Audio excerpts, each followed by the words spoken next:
तर स्वागत आहे तुमचं शेतकरी वाईफच्या चॅनलवरती।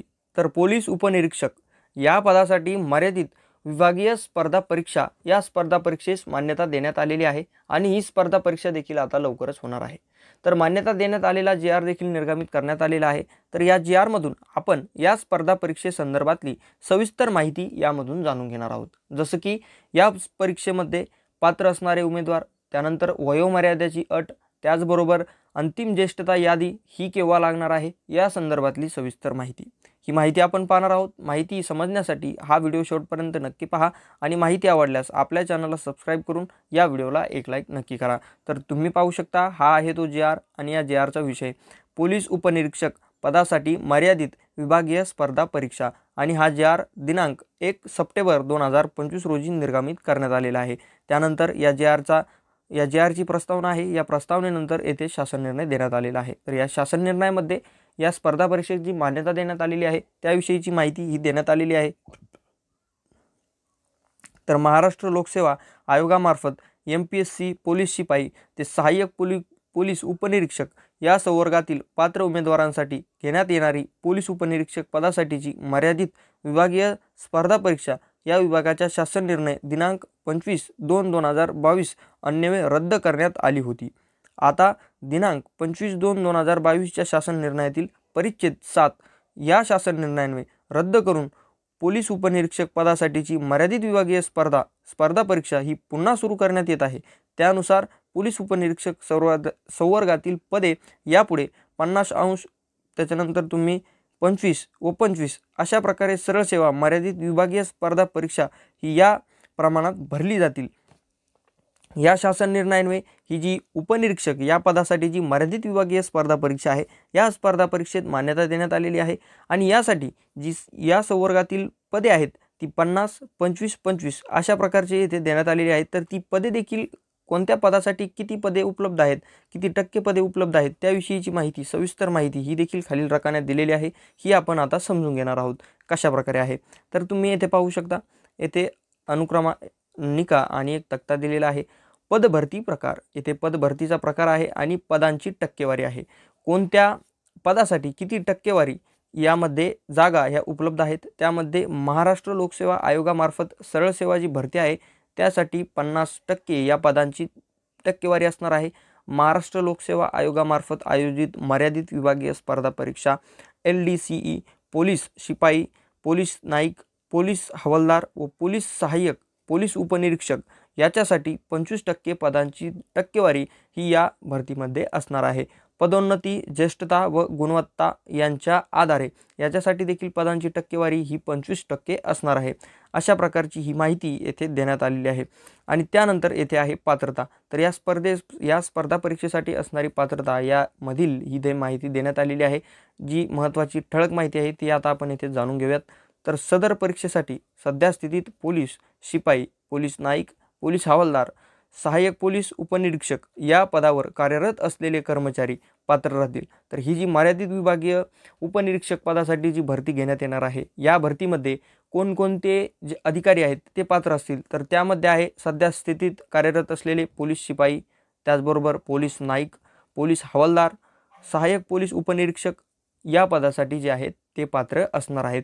ही जी पदे आहेत जी सध्या कार्यरत आहेत यांच्यासाठीची मर्यादित विभागीय स्पर्धा परीक्षा ही होणार आहे आणि यास देखील मान्यता देण्यात आलेली आहे। जर कर्मचारी महाराष्ट्र राज्य माध्यमिक शाळा प्रमाणपत्र SSC मंडळाची परीक्षा किंवा महाराष्ट्र शासनाने मान्यता दिलेल्या समकक्ष परीक्षा उत्तीर्ण झालेला असेल तर ज्या वर्षी परीक्षा घ्यायची आहे त्या वर्षी 1 एप्रिल रोजी तिने किमान 6 वर्षाची अखंडित नियमित सेवा पूर्ण केलेली असावी।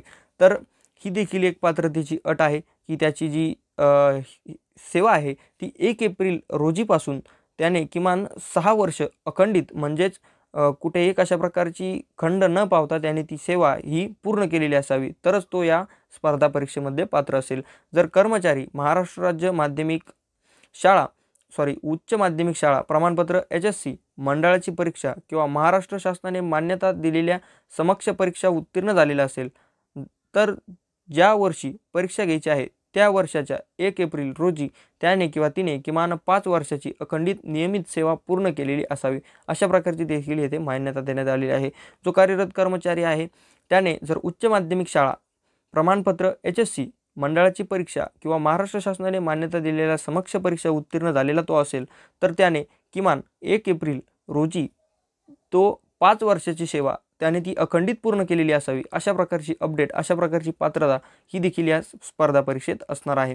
त्यानंतर जर कर्मचाऱ्याने कोणत्याही विद्या शाखेतून पदवी परीक्षा किंवा महाराष्ट्र शासनाने मान्यता दिलेल्या समक्ष परीक्षा उत्तीर्ण झालेला तो जर असेल तर ज्या वर्षी परीक्षा घ्यायची आहे त्या वर्षाच्या 1 एप्रिल रोजी त्याने 4 वर्षाची अखंडित नियमित सेवा ही पूर्ण केलेली असावी। या ज्या अटी आहेत या अटी तुमच्या शिक्षणानुसार आहे। पहिली अट होती 10वी नुसार तुम्ही कमीत कमी 6 वर्ष अखंडित जो तुमचं कार्य आहे ते केलेलं असावं। त्यानंतर तुम्ही जेव्हा 12वीला असता त्यावेळेस तुमचे 5 वर्ष तुम्ही अखंडित नियमित सेवा पूर्ण केलेली असावी आणि ज्यानंतर तुम्ही पदवी या शिक्षणाची पदवी घेता, पदवी पूर्ण करता त्यावेळेस कमीत कमी 1 एप्रिलपर्यंत तुमचं 4 वर्षाची जी अखंडित नियमित सेवा आहे ती पूर्ण झालेली असावी। तर आता या स्पर्धा परीक्षेमध्ये वयोमर्यादा तुम्हाला किती पाहिजे? कर्मचाऱ्याचे वय संबंधित परीक्षा वर्षाच्या 1 एप्रिल रोजी 35 पेक्षा जास्त नसावे आणि मागास वर्गीय उमेदवारांच्या बाबतीत वयोमर्यादेत 5 वर्षाची सवलत असेल। अशा प्रकारची ही सवलत आहे। जे सर्वसाधारण वर्गातील आहेत त्यांना 35 वर्षापेक्षा जास्त ते नसावेत आणि जे मागास वर्गातील उमेदवार आहेत त्यांच्या बाबतीत वयोमर्यादामध्ये 5 वर्षाची सवलत यामध्ये वयोमर्यादासाठी दिलेली आहे।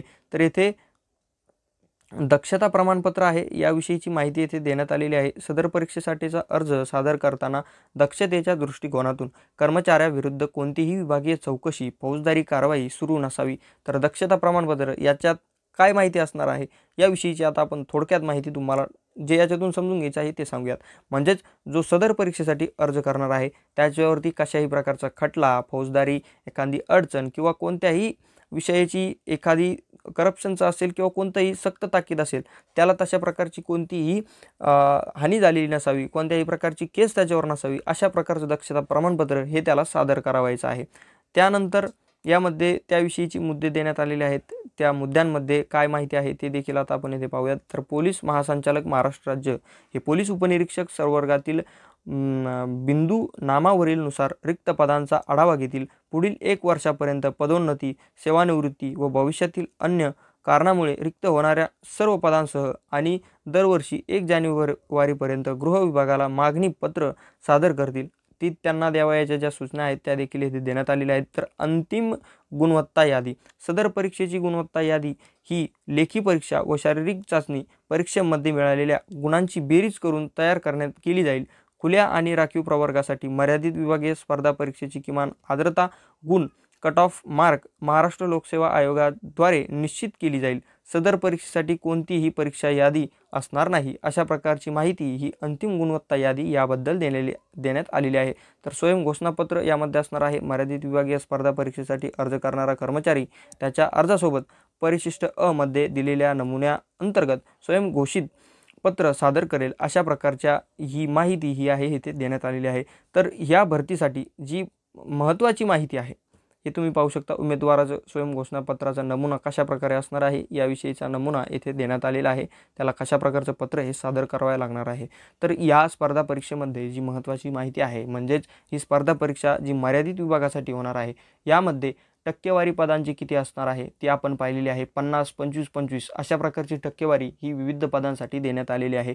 त्याचबरोबर यामध्ये वयोमर्यादा ही सर्वसाधारण घटकासाठी 35 वर्ष व मागास वर्गाबाबतीत जो मागास वर्ग आहे त्यांच्यासाठी 5 वर्षाची जी हे आहे काय म्हणतात त्याला 5 वर्षाची मर्यादा अशा प्रकारची सवलत त्यांना देण्यात आलेली आहे। आणि त्याचबरोबर याची पात्रता कशा प्रकारे आहे, त्याचबरोबर तुम्ही कोणत्या पदवीनुसार किती तुमची अखंडित सेवा झालेली असायला हवी या संपूर्ण सविस्तर माहिती आपण याच्यामधून आत्ताच पाहिलेली आहे। तर या भरतीमध्ये तुम्ही देखील एखादी कार्यरत नाईक असेल किंवा इतर आत्ताच आपण जी पदे पाहिली त्यामध्ये जर तुम्ही कार्यरत असाल तर तुम्ही देखील यामध्ये पात्र आहात आणि तुम्ही देखील या परीक्षेसाठी अर्ज हा करू शकता।